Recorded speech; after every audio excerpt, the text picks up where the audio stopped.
নমস্কাৰ কৃষ্ণকান্ত সন্দিকৈ ৰাজ্যিক মুক্ত বিশ্ববিদ্যালয়ৰ গুৰুত্বপূৰ্ণ ভিডিঅ'লৈ মই বিখাদে সকলোকে পুনৰবাৰ স্বাগতম জনাইছোঁ। প্ৰিয় বন্ধু-বান্ধৱীসকল, কৃষ্ণকান্ত সন্দিকৈ ৰাজ্যিক মুক্ত বিশ্ববিদ্যালয়ৰ ফালৰ পৰা degree first semester, master degree first semester লগতে অন্যান্য প্ৰগ্ৰেমৰ NAP অন্তৰ্ভুক্ত কেণ্ডিডেটসকলৰ পৰীক্ষা অনুষ্ঠিত হ'বলৈ গৈ আছে।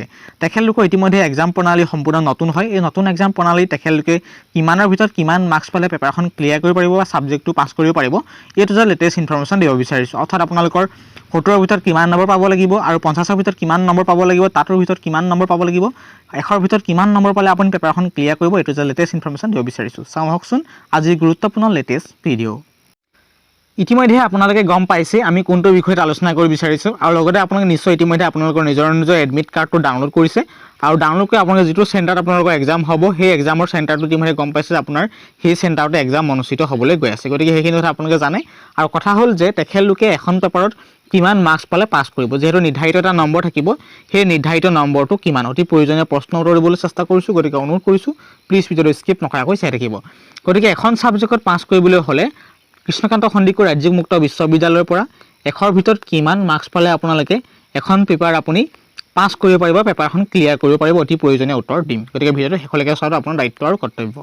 গতিকে কথা হ'ল আপোনালোকে ইতিমধ্যে গম পাইছে যিখিনি প্ৰেক্টিকেল কোৰ্চ নাই, চিম্পুল কোৰ্চ, যেনে আপোনালোকে কিছুমানে আছামিছ লৈছে, কিছুমানে ইংলিছ লৈছে, কিছুমানে ছ'চিয়লজি লৈছে, তেখেতলোকৰ যদি কিছুমানৰ প্ৰেক্টিকেল নাই, প্ৰেক্টিকেল নথকা কেণ্ডিডেটসকল আপোনালোকে নিশ্চয় জানে যে আপোনালোকৰ এখন ছাবজেক্টত আপোনাৰ কিমান নম্বৰ পৰীক্ষা অনুষ্ঠিত হ'ব, 70 বা 70 নম্বৰ পৰীক্ষা অনুষ্ঠিত হ'ব। এইখিনিলৈকে ক্লিয়াৰ।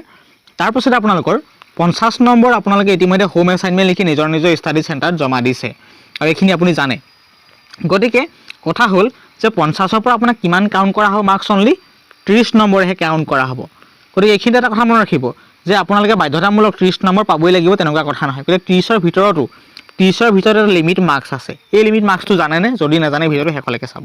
আৰু 70 নম্বৰত কিমান লিমিট মাৰ্কছ আছে সেইটো পাব লাগিব, তেতিয়াহে পেপাৰখন আপুনি সুন্দৰকৈ পাছ বা ক্লিয়াৰ বুলি আপোনালোকৰ আহিব। এইটো খুব মনত ৰাখিবলগীয়া কথা। গতিকে কথা হ'ল আপুনি ইতিমধ্যে গম পালে 70ৰ ভিতৰত কিমান পাব লাগিব মই ক'ম এতিয়া, আৰু লগতে 30ৰ ভিতৰত কিমান পাব লাগিব।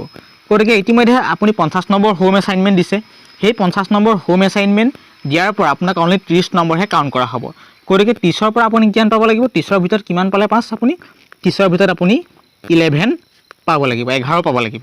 ঠিক সেইদৰে আপুনি 70ৰ ভিতৰত কিমান পাব লাগিব, 70ৰ ভিতৰত আপুনি 24 পাব লাগিব। ক্লিয়াৰ? এই 70ৰ ভিতৰত 24 পাব লাগিব, 70ৰ ভিতৰত 24 পাব লাগিব আৰু 30ৰ ভিতৰত 11 পাব লাগিব, বাধ্যতামূলক। যদি কোনোবাই 70ৰ ভিতৰত 22 পায় বা কোনোবাই 30ৰ ভিতৰত যদি 10 পায়, কিন্তু আপোনাৰ পেপাৰখন ক্লিয়াৰ কৰিব নোৱাৰিব, তাৰ পৰিৱৰ্তে আপোনাৰ কি আহিব, NC আহিব। এইটো কথা মনত ৰাখিব। গতিকে পেপাৰখন যদি আপোনাক ক্লিয়াৰ কৰিবলৈ মন আছে আপুনি কিমান পাব লাগিব, বাধ্যতামূলক 70ৰ ভিতৰত কিমান পাব লাগিব, 70ৰ ভিতৰত 24 পাব লাগিব আৰু 30ৰ ভিতৰত 30ৰ ভিতৰত কিমান পাব লাগিব, আপুনি 11 পাব লাগিব। এইটো হৈছে বাধ্যতামূলক। আৰু টোটেল যদি আমি কেলকুলেট কৰি চাওঁ কিমান হ'ব, 100ৰ ভিতৰত আপুনি কিমান পাব লাগিব, তেতিয়া আপুনি 35 মাৰ্কছ পাব লাগিব। এইটোৱে হৈছে আপোনাৰ ষ্টেপ। ক্লিয়াৰ? যদি আপুনি কিবা ক্ষেত্ৰত যদি আপোনাৰ ধৰক এতিয়া আপুনি জানে যে 70ৰ ভিতৰত আপুনি কিমান পাব লাগিব, 24 পাব লাগিব। যদি কোনোবাই 70ৰ ভিতৰত 23 পায় আৰু ঠিক সেইদৰে আপুনি 30ৰ ভিতৰত যদি আপোনালোকে 29 পায়, তেতিয়াও আপুনি পেপাৰখন ক্লিয়াৰ কৰিব নোৱাৰিল। কাৰণ এই যে আপোনালোকে 70ৰ ভিতৰত আপুনি কিমান পালে, 23 পালে, আপুনি পাব লাগিছিলে কিমান, 24।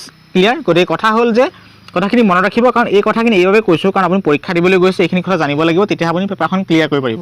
গতিকে পেপাৰখন ক্লিয়াৰ কৰিবলৈ যাতে এইখিনি কথা মনত ৰাখিব লাগিব, আপুনি বাধ্যতামূলক 70ৰ ভিতৰত কিমান পাব লাগিব, 24 পাব লাগিব আৰু লগতে 30ৰ ভিতৰত কিমান পাব লাগিব, 30ৰ ভিতৰত আপুনি পাব লাগিব 11। এইটো হৈছে ক্লিয়াৰ। টোটেল যদি মাৰ্কছ চাওঁ, টোটেল মাৰ্কছ হৈছে আমাৰ 5 মাৰ্ক হৈছে আমাৰ 11 প্লাছ কিমান 24 ইকুৱেল কিমান 35। গতিকে এইটো হৈছে ছিষ্টেম। গতিকে 100ৰ ভিতৰত কিমান পাব লাগিব আপোনালোকে, 100ৰ ভিতৰত আপোনালোকে পাব লাগিব 35। গতিকে 35 পালে আপোনালোকে যিকোনো প্ৰগ্ৰেম সুন্দৰকৈ পেপাৰখন কি আহিব, ছাবজেক্টটো আপোনাৰ কি আহিব, ক্লিয়াৰ বুলি আহিব। যদি আপুনি যিকোনো ধৰণৰ মাৰ্কছ নিমিলে, ধৰক তেনেকৈ যদি মাৰ্কছ নিমিলে, তেতিয়া পেপাৰখন কি আহিব আপোনালোকৰ, পেপাৰখন ছাবজেক্টটো বিপৰীতে আপোনাৰ কি আহিব, NC। গতিকে N বুলি আহিব, নট ক্লিয়াৰ বুলি আহিব, NC বুলি আহিব।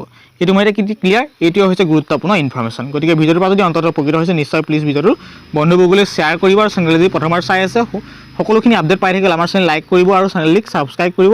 আৰু এইবাৰ ভিডিঅ'টো বন্ধুবৰ্গলৈ শ্বেয়াৰ কৰিবলৈ কৈছোঁ কাৰণ এইখিনি জনাটো খুব ইম্পৰ্টেণ্ট যে তেখেতলোকৰ 70ৰ ভিতৰত 24 নম্বৰ পাব লাগিব আৰু 30ৰ ভিতৰত 11 নম্বৰ পাব লাগিব বাধ্যতামূলক। সেইটো কথা মনত ৰাখিব। ধন্যবাদ।